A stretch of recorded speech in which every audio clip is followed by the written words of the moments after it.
A Musical Life with David Kim and his Orchestral Institute at Cairn University.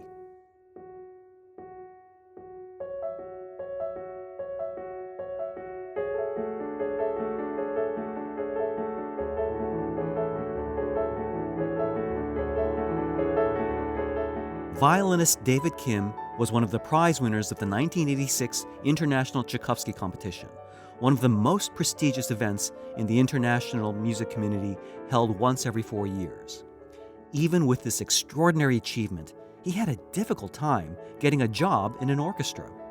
Now, as concertmaster of the Philadelphia Orchestra, David has partnered with Cairn University to create a unique institute to help aspiring violinists master what it takes to not only win an orchestra position, but also to survive and thrive musically, emotionally, and spiritually.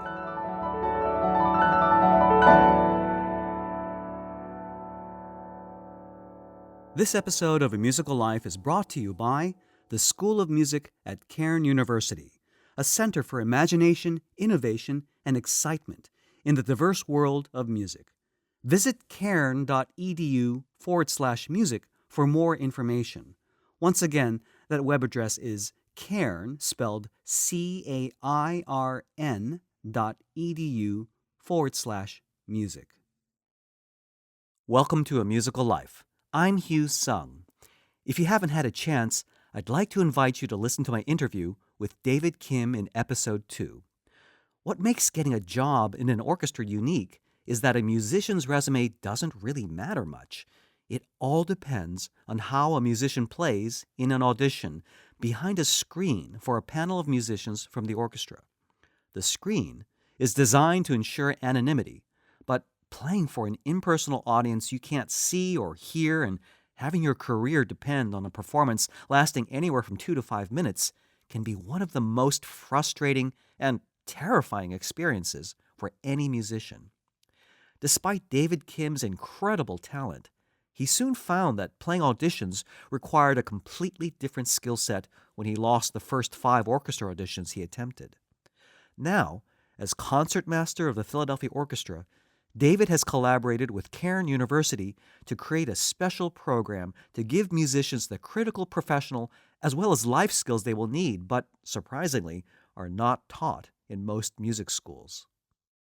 On a crisp November day at a picturesque college campus about an hour north of Philadelphia, I was invited to visit David Kim's Orchestral Institute at Cairn University, an ambitious program where violinists from all over the world were invited for one intensive week to study and get inside tips from leading orchestra musicians from the Philadelphia, New York, and Metropolitan Opera orchestras on winning orchestra auditions, what life in a professional orchestra is like, and so much more. The day started with a rehearsal of Vivaldi's 4 Seasons. In its inaugural year, the program consists of around 20 violin participants. But for this rehearsal and the Institute's final gala concert, several musicians from the world-renowned Philadelphia Orchestra added their talents. I had a chance to catch up with a few of them to get their impressions.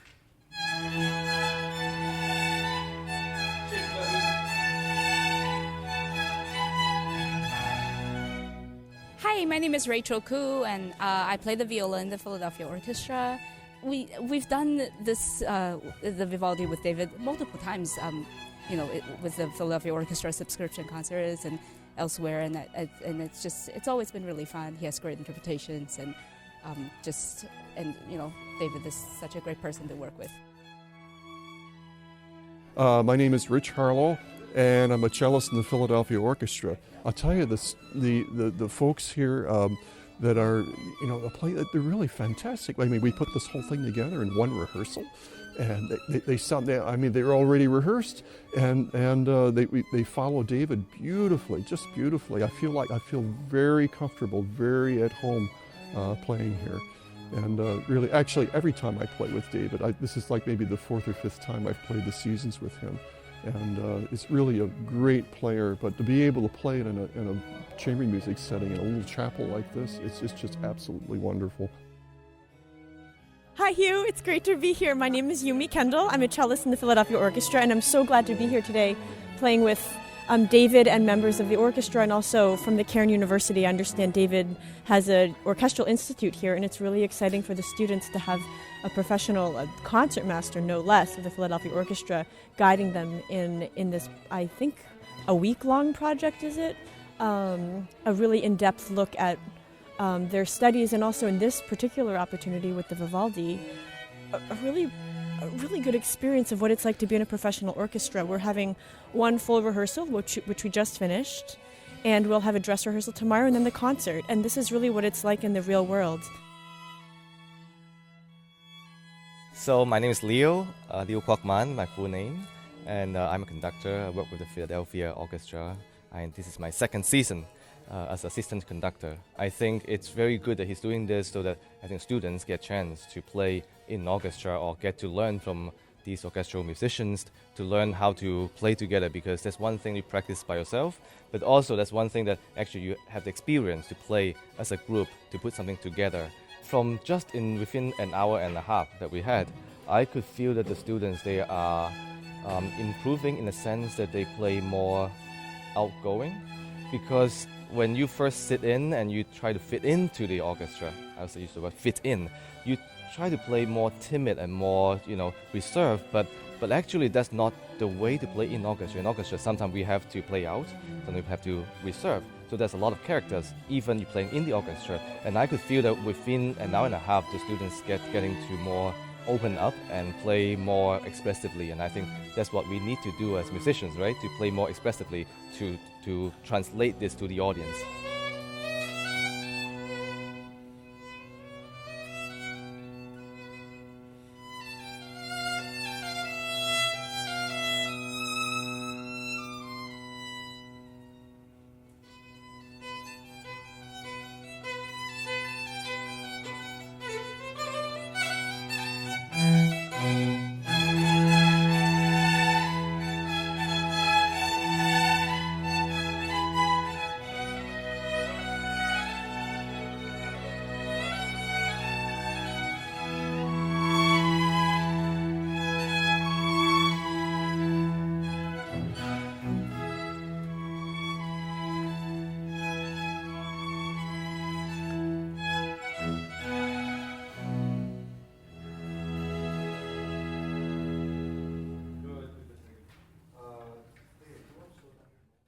Following the rehearsal, there was a master class led by Michelle Kim, assistant concertmaster of the New York Philharmonic.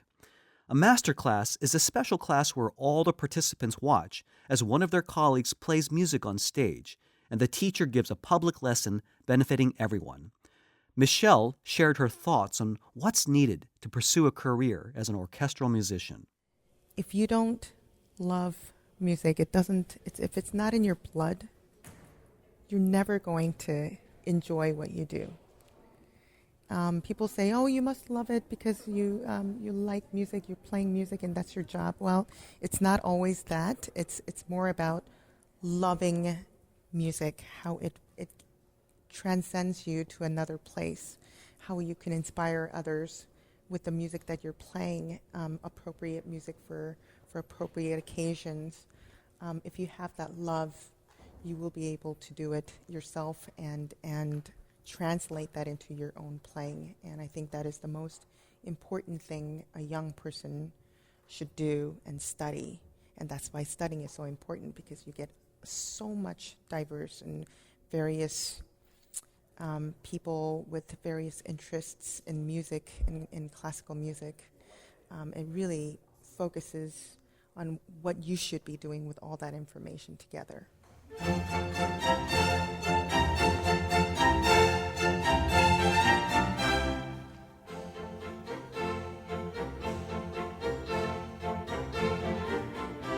After the master class, I had a chance to catch up with some of the participants during lunch. My name is Emma Sutton, and I'm 28. I live in New York. I'm a freelance violinist at the moment. I graduated from Juilliard in 2013.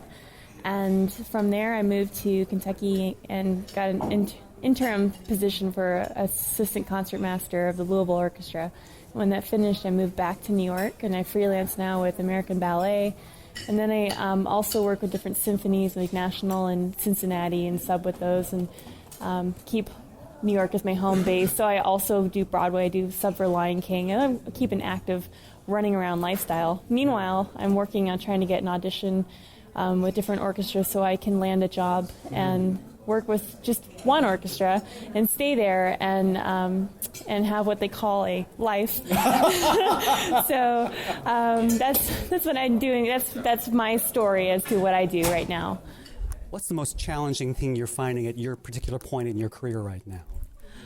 I think keeping the momentum of staying encouraged to keep going, because you can get disappointed easily, and what's hard is that not only are you practicing a lot, but you're also working full-time just to stay alive, and I think after a while it starts to beat down on you, so I try to find these breaks where I can be socially fulfilled a little bit and have friends and go out, but then get back into that working hard and doing well. So I do each audition, whether I advance or not, what's important to me is how I improve and what I got away from that audition. So the next time I go into one, I can go take it to the next level and take it and hopefully win it. But if I don't, just keep encouraged, because I think eventually, in my belief, that I will win one. The only way to lose is to quit.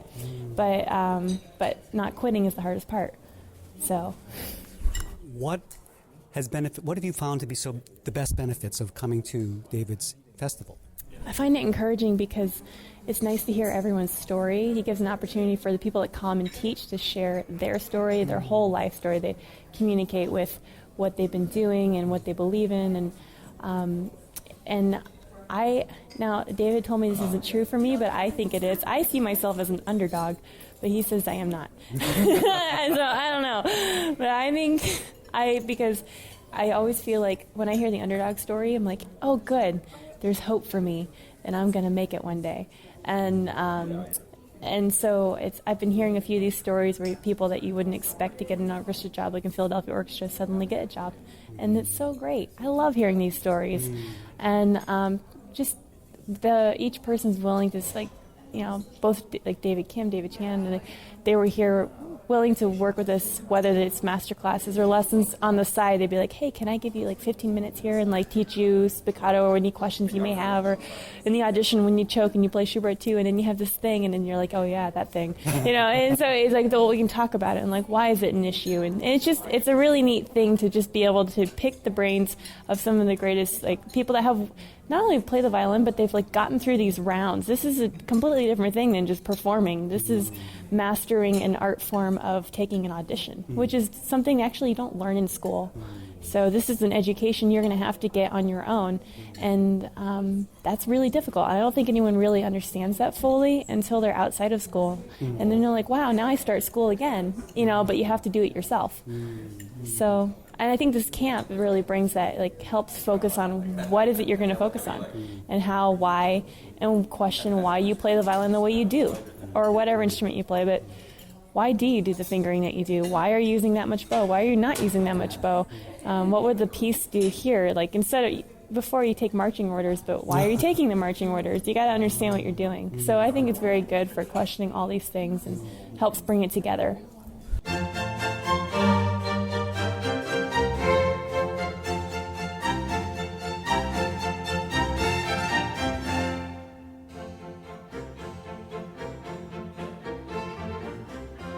My name is Alex Hedinga. I'm 24, and my story here at Cairn starts about 10 years ago when I was here for the Chehi Summer School of Music. Sure. And I haven't been back since then, so it's been a very sort of surreal week for me to be studying music at a high level with incredible instructors at a place where I was just first learning the Bruch Concerto and things like that. It's been an incredible place to do a lot of reflection on where I've been in the last 10 years and where my 7 years of music training have taken me, a lot of the hard things that I've been through, and have a really great place to talk to incredible violinists on a personal level, and talk about what it's like to be not just a musician, but to be a human, and to have music take a really healthy place in your life, where it enriches your life and brings healing, instead of being the thing that just makes you not be able to sleep every night. In particular with my violin playing, I've had a lot of stressful instruction that has sort of built tension into my playing and gotten to a point where I'm actually currently a viola major to have a little bit of a different approach.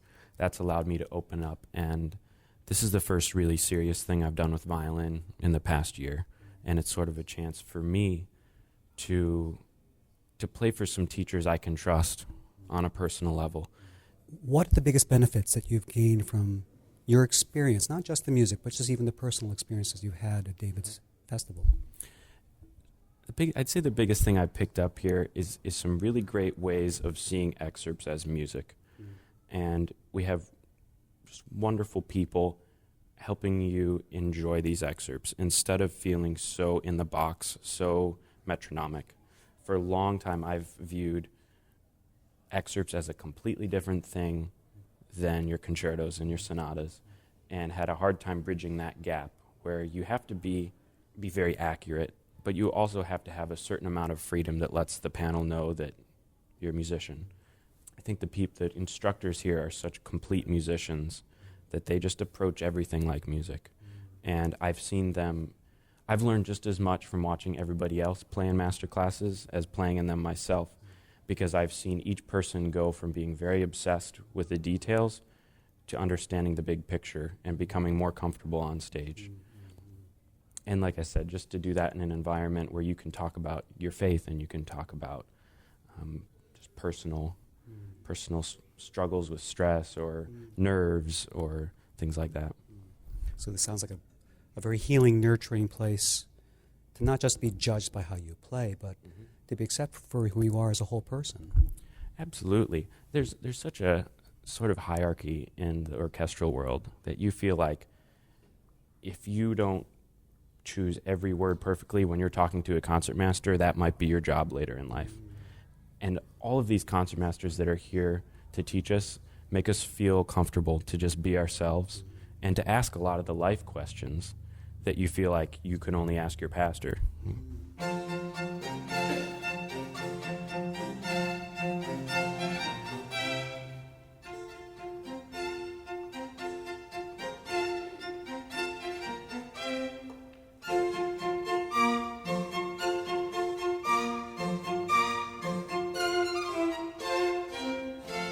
My name is Hugh Han. I'm 25 years old. I'm doing my doctorate at the University of Michigan right now. And how did you hear about David Kim's festival? Actually, one of my good friends sent me a link saying this might be something that you might be interested in, and I looked it up, and then I was amazed with the program, so I applied it right away. What amazed you about this particular program as opposed to other festivals? I never seen a festival that was focused for the orchestra excerpts and people who are preparing for, actual audition. So that was the most interesting part about this program, and how he designed the program. It wasn't always about the music, but there was some part where we hear sharings from different people, and there was little drawing class in between classes. Drawing class? Yeah, we had a drawing class. Drawing as in pencil, paper, drawing pictures? Yeah, so there was two parts. We draw what was the background for the scene, and then we get the random scene that we made little characters to go along with that drawing. So it was really unique experience. And what did learning how to draw teach you in general? I mean, we didn't, I didn't know how to draw, but so I had to just use my imagination and just try it out, how it looks. So, I felt more that I could just enjoy what I'm doing and not, looking for something perfect, but, something that I can just try and see what happens. Yeah. Sounds like that would be a perfect illustration for how to approach music, not to worry about the technique, but simply look for the way to express yourself. Yeah, exactly. I think that's something that we don't get to do it when you play actual instrument, because we're so stuck with one thing that we want to fix or we want to hear it. But maybe if we're more free to, different stuff, we might be better off. Yeah. What is one thing that has been difficult for you musically or personally that you were hoping to work on while you're here? Preparing excerpts for audition, we hear many many, guidelines where you have to be perfect with intonation, rhythm, and everything. That kind of put me in a box. So that was something I wanted to, get out of box and actually enjoy playing it rather than, trying to win a job. Yeah. What is your dream, your ultimate dream in life or music or whatever? I'm looking for job since I'm graduating this year, but hopefully I want to become a teacher later, eventually in my life, and pass down whatever I got from my teachers to another students, younger musicians.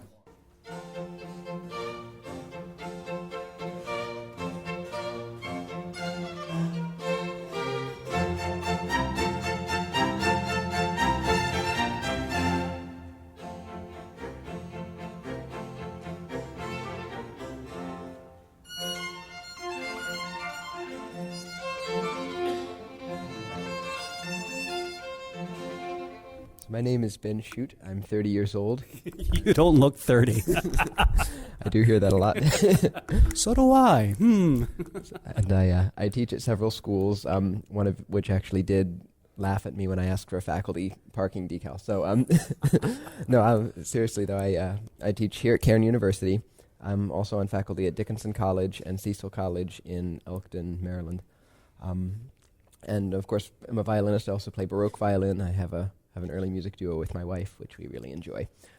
What did you come here looking for, and what did you find? What I've gotten from this week has ranged from the very specific things to the big life questions, but not as separate things. The technical specifics or the musical specifics, inevitably relate to a performance situation, and performance inevitably relates to one's life as one prepares, and all of these sorts of things. And it's just been wonderful to get to know people who are not only at the top of their field in the orchestral milieu, but also, of course, are people, and to see them as people, to get to know them, and to see what goes on backstage, so to speak, in their lives. You see them on stage leading the Philadelphia Orchestra and whatnot, but to know them as people, to see what goes in to a life that is lived in that professional sphere. So musically, of course, the benefits are huge to having ears of that caliber, reflecting on every dimension of one's playing and one's music making. And then insight on since this is an orchestral institute, insight in the audition process and just what is looked for in the orchestral world, things that you can't just intuit for yourself, that are really, you need the input of someone who is there. And of course, that's what we're getting here. Not only people who have won the job, who've been there and done it, but who are now on the other side who are now on the panels that are doing the hiring, just to get their feedback on what they would look for in a successful candidate. And then how to see, your life beyond being a successful musician, which I think is hugely important to being a successful musician. It's the sort of thing where if that becomes your be-all, end-all, then you won't reach it. There's a wonderful comment that C.S. Lewis made that applies to so many things, but he says that if you shoot for heaven, you'll have earth thrown in. Shoot for earth, you'll have neither. And something along those lines. It's not an exact quote, but that applies to so many things, and it's so wonderful to get to know people here who exemplify that.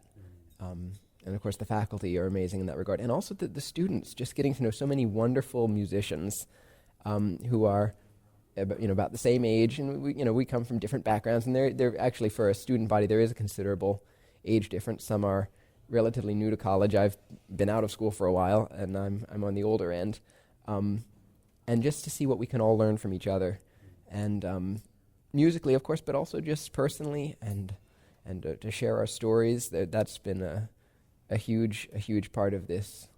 Just learning from each other's spiritual walks and seeing how the gospel speaks to every aspect of life and music.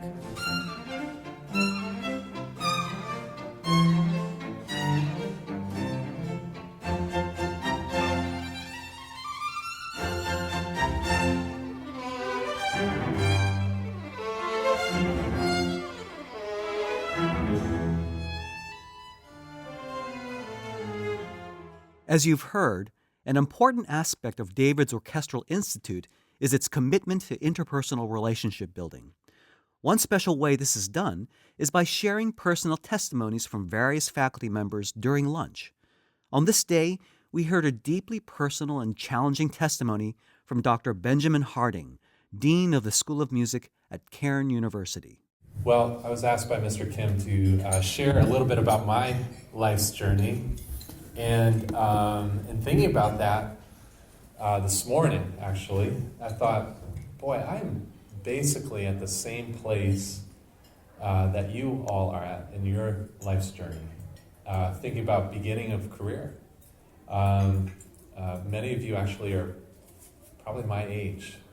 I've been only here at Cairn for about a year as dean, and before that taught a couple of years in the piano department.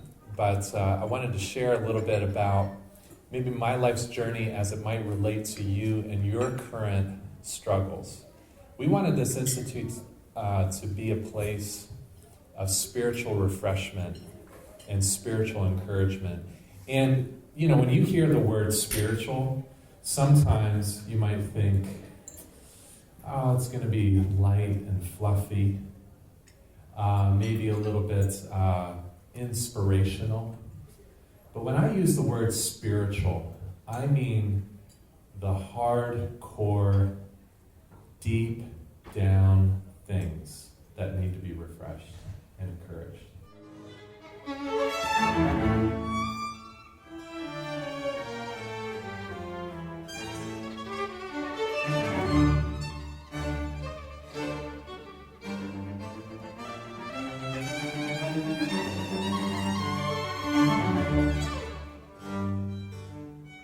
I have to say, David, I was very impressed when I came in this morning to listen to the rehearsal with the students performing the Vivaldi Four Seasons and with you on the solo part, but the level is very, very high. Tell me a little bit about the students that actually ended up coming here. We had a incredible variety of students represented, kids as young as, I think maybe even middle school, all the way up to postgraduate, and then everybody in between. And what we ended up with is a variety of mostly doctoral and master's students from schools like the University of Indiana University, University of Illinois, University of New Mexico, University of Michigan. And that makes me very happy because I did not want this to be an elitist endeavor where you look at the list of kids and it's only kids from the top conservatories. But I must say that we have several of those too. And those kids have been great too. And we have people who've gone through Curtis, Juilliard, Cleveland Institute of Music, New England Conservatory of Music. And so the quality is there pretty much regardless of where they came from. I'm surprised also at how many folks are actually in the field. There are some freelancers. There are people who are approaching 30. They're not spring chickens anymore, but they're here to learn. What is it here that they? First of all, it's unusual because most festivals, as we both know, market to younger students. But this seems to be open to pretty much anybody that wanted to come.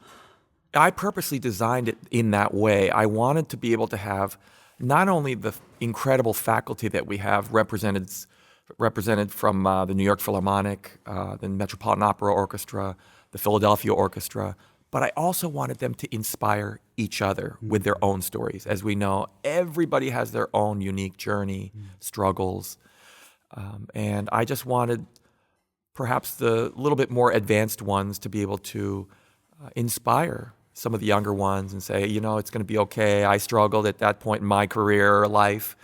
And now I'm struggling with different things like trying to get a job. And then I wanted the younger ones to be able to say, hey, you know, I really admire seeing you right in the fray, taking auditions and getting knocked down and getting back up. And maybe that's kind of inspiring and uplifting to the older ones. So it's been a bonding experience. Many of the students that I've talked to have spoken about how wonderful it's been that there's been such an emphasis on on working with their personal lives, not just their musicianship, but that you have created an environment that really looks at them as whole people. Was that your intention? It's a beautiful thing. Absolutely. I'm a people person, and I really wanted this to be a gathering that would be spiritually and personally refreshing and inspirational for them.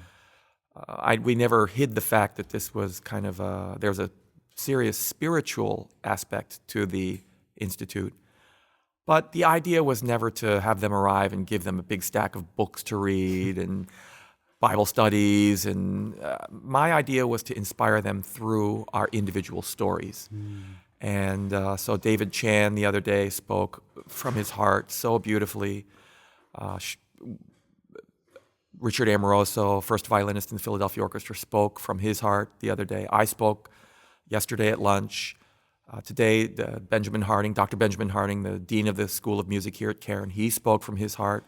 So it's been a really inspiring and moving time. And there have been a few tears shed of happiness, joy, frustration, whatever it is. And it's been real. And that's what I've been looking for. There's a sense of empathy that goes far beyond just the professional confines of being an orchestral musician, it seems. Yeah, well, I mean, whatever's going on in our hearts and our souls and our heads comes out in the music. So we've got to work on that side of it too. Again, one last thing I wanted to just touch on. It's been a unique festival because you focus really on the orchestral experience. And this is different, say, from chamber music festivals, which are far more common. Can you help folks explain who are not musicians what's different about your institute, the Orchestral Institute, as opposed to going to music camp or chamber music festivals? Right. Well, each kind of segment of our industry, if you're a chamber musician, you might play in a string quartet. If you're a straight teacher, you're a pedagogue, you might be a college professor or at least aspiring to that. Or a soloist, very few really make it in that area. And then people who want to join a professional orchestra, there's certainly a culture and a way that you have to approach winning an orchestra audition. And it's a different kind of symphonic repertoire. When they arrive, they each get a thick book of all kinds of standard orchestral repertoire in duplicate. One side is blank, and the other side has Philadelphia Orchestra bowings. And what a great gift that is, I would have to say, of all the standard excerpts. And I just wanted these guys to come here and feel that they left with a much clearer picture and a better knowledge of what to expect when they go travel to Detroit or St. Louis or San Francisco and take that leap of faith, take the audition, spend a lot of money to fly across the country and get a hotel room and invest of their lives in themselves to take this risk. And over again. I mean, I remember when I first started, I lost my first 5 auditions. I played probably a total of about 8 minutes on all of them combined because I kept getting knocked down. And I just didn't have any idea. I didn't know what was going on in the minds of the judges on the other side of that screen. I didn't really know the repertoire and the scope of it. I didn't have a good basis of bowings to work from. So we're trying to give them lots of tools so that they don't need a teacher at all times, but they can kind of draw upon this week and all the many things that we've offered them and kind of work on themselves. You've really done an amazing job. Not only are you giving these folks a chance to, so to speak, peek behind the adjudicator's screen to get to talk to the actual judges, people who judge these things, but you've also created a mock audition. Can you describe what that's like? Yes, in professional orchestra auditions, the orchestra will put up a screen of just thin material but black, so you can't see through it, and they block off the auditioner from the listeners, Why do they do judges. that? Why do they make the screen black? Why do they block off the judges from seeing the contestants? Well, that's so that it will be completely anonymous and fair. It is a very subjective field that we're in, and I just might be more tempted to try to push my nephew in or my former student than somebody I don't know, but who might actually in the end deserve the job more. So in order to prevent any appearance of favoritism, we have a screen, and we have created the same exact kind of screen here in a concert hall upstairs. And what's great is these players get to experience from both sides. Some of them are going to play, and then they're going to run downstairs, put their violin away, and then come up and sit on the judge's side with Michelle Kim, the assistant concertmaster of the New York Philharmonic, and myself, and see what it's like to listen with this, well, sound-wise, it doesn't make any barrier, but psychologically, that black screen creates some kind of barrier that's very not musical. So you have to find a way to move hearts through your music, over, around, through that black screen. That's a powerful, powerful simulation that you're creating that's very valuable. Wow. I'm very excited about it, and it always takes a lot of cajoling to get these guys to sign up to do it. It is volunteer. We don't force anybody to do anything. And at the first day of the sign up, there was nobody signed up, and then maybe one name, and now we're full. We have 2 full hours, and we're going to be bustling them in and out like at a regular audition. It's not going to be kind of relaxed and kind of joking around. Oh, I can see you through the screen. No, it's going to be very anonymous. We're going to hustle them in and out just like a regular audition. And you're not going to actually say anything while they play. Is that right? Just like a regular professional audition, they will be expected not to utter a sound. Except for what they play. Exactly. And the area is completely carpeted. We cannot hear whether it is a man with heavy steps or a woman with light steps. It will be completely anonymous. And then tonight, you reveal your notes to them. Is that right? Yes, we're having dinner at a Japanese restaurant across the street from the Kimmel Center in downtown Philadelphia. And while we're eating, we're all going to be sitting together, about 20 of us. I will go over the notes, and they take questions from them that pertain to the suggestions they'll receive through the notes from Michelle Kim and my notes. And then after dinner, we're going to walk across the street and enjoy the Philadelphia Orchestra in concert. And the main reason I chose this particular week in the year, in the calendar, is because of the soloist with the Philadelphia Orchestra this week, Leonidas Kavakos, the great Greek violinist, who I think is one of the greatest living violinists. And he's playing a concerto that we all know and love, the Sibelius Concerto. So it's just an incredible opportunity for them to just be steeped in this greatness. David, thank you so much. What an incredible idea. This is the most unique festival I think I've ever heard of. And what you are giving these students such a treasure trove to equip them not only for their careers, but for their life. Thanks, Hugh. Thank you so much. Glad you're here with us.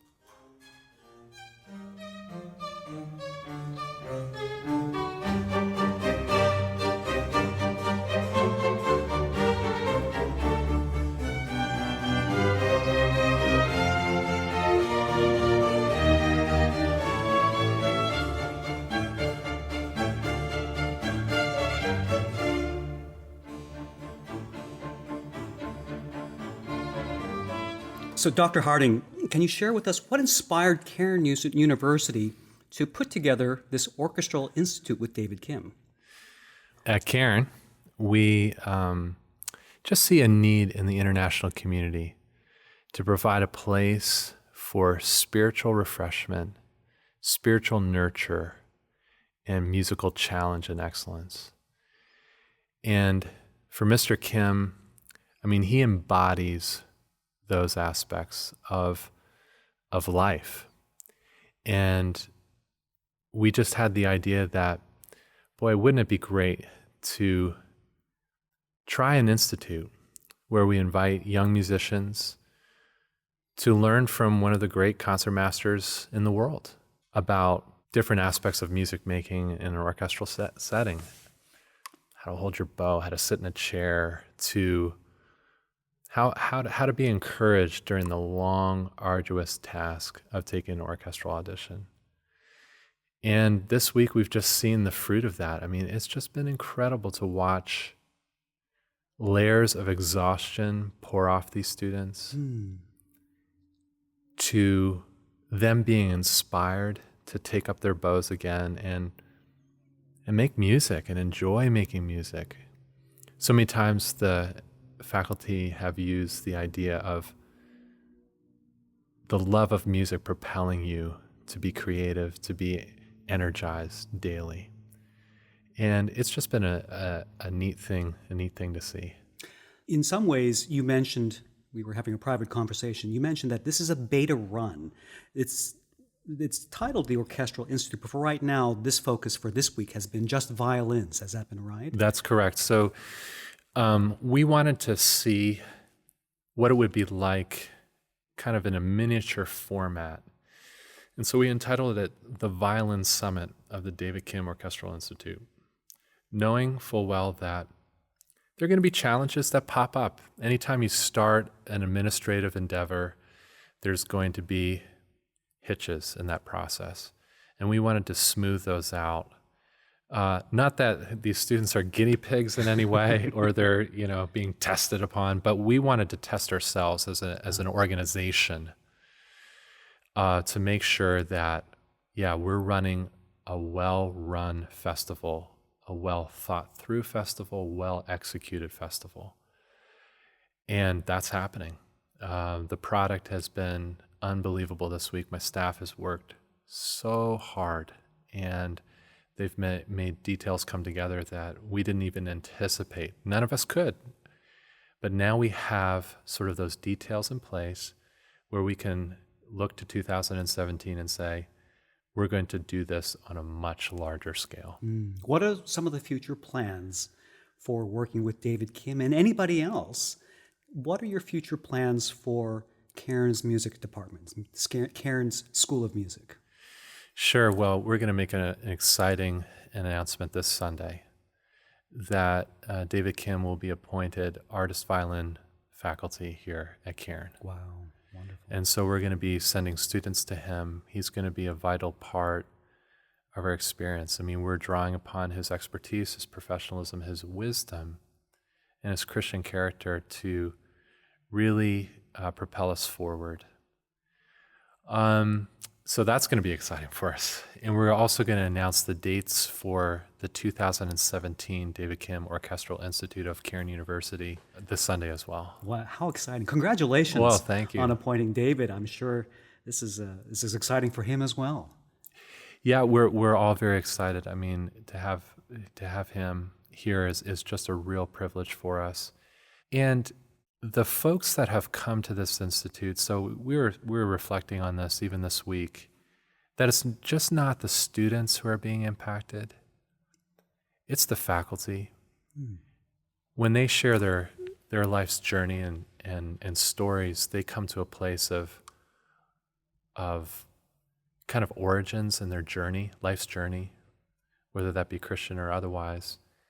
They are kind of going back to why they love music in the first place. And so it is so wonderful to see these seasoned professional musicians say, I still love music. I still love to make music. And that atmosphere is just permeated throughout the Institute. You touched on something very foundational. I think in today's world, especially in the classical world, so many music students learn in isolation, and they learn, or they're accustomed to the atmosphere that it's up to them and nobody else is going to be there for them. And they really face a competitive environment, but all by themselves, isolated. And it sounds like what you're building here at Cairn is very much the opposite.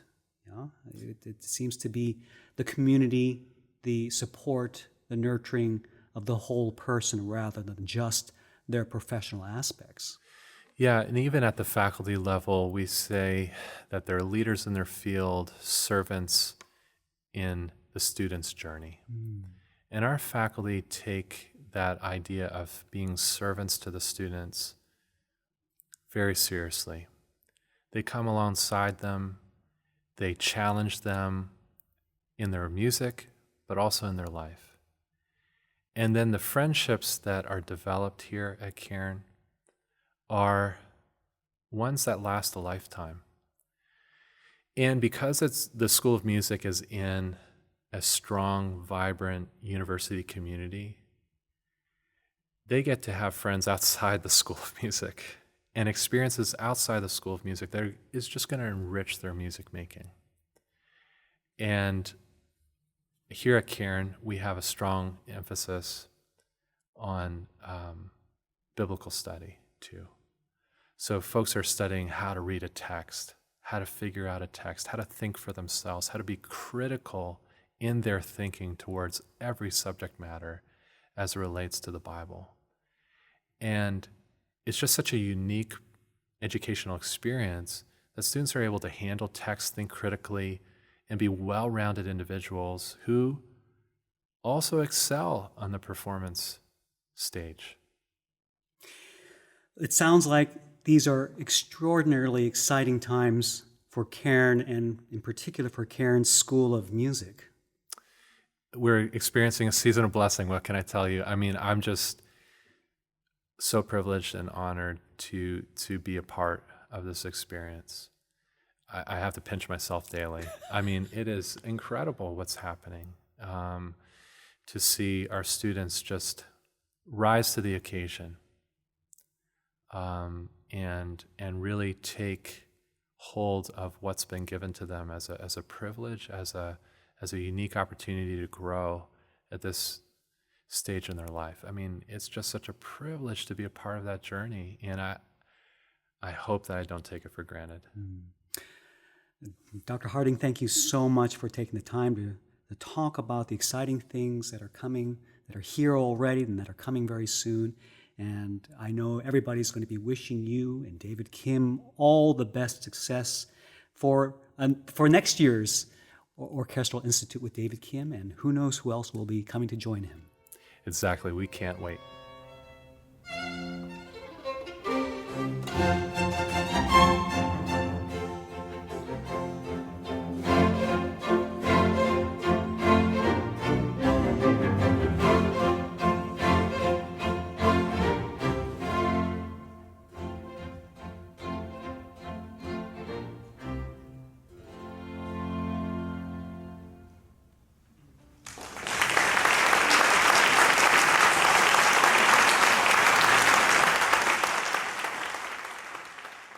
This episode of A Musical Life has been brought to you by the School of Music at Cairn University, which is committed to instilling excellence in its world-class faculty and students. With degree programs in music performance, education, composition, worship, and music, the School of Music at Cairn University prepares students for a world where globalization and technology present new challenges in the way we listen to, perform, teach, create, and engage music. Located in Langhorne, Pennsylvania, just minutes away from Philadelphia, Cairn offers students a private Christian university experience, including rigorous undergrad and graduate programs, a dynamic college campus life, and the personal investment of faculty. For more information, visit cairn.edu/music. Once again, that's Cairn, spelled CAIRN.edu/music. For links to David Kim's Orchestral Institute at Cairn University, as well as his own website, be sure to visit the show notes at amusicallife.com. And be sure to leave a comment or send me your feedback by email at stories@amusicallife.com. I'd love to hear from you. If you like this show, please tell a friend or share a link on Facebook or Twitter. Be sure to subscribe to A Musical Life through iTunes or Stitcher or with your favorite podcast playing app. And consider posting a review in iTunes by going to amusicallife.com/review. We're currently listed near the top of iTunes' new and noteworthy section of the music podcast category. Your iTunes subscriptions and reviews help to share this show with other listeners, so thank you for all your support. A Musical Life's associate producer is Allison Pokris, and Paul Sung provided production assistance. Until next time, I'm Hugh Sung, and I wish you a musical life.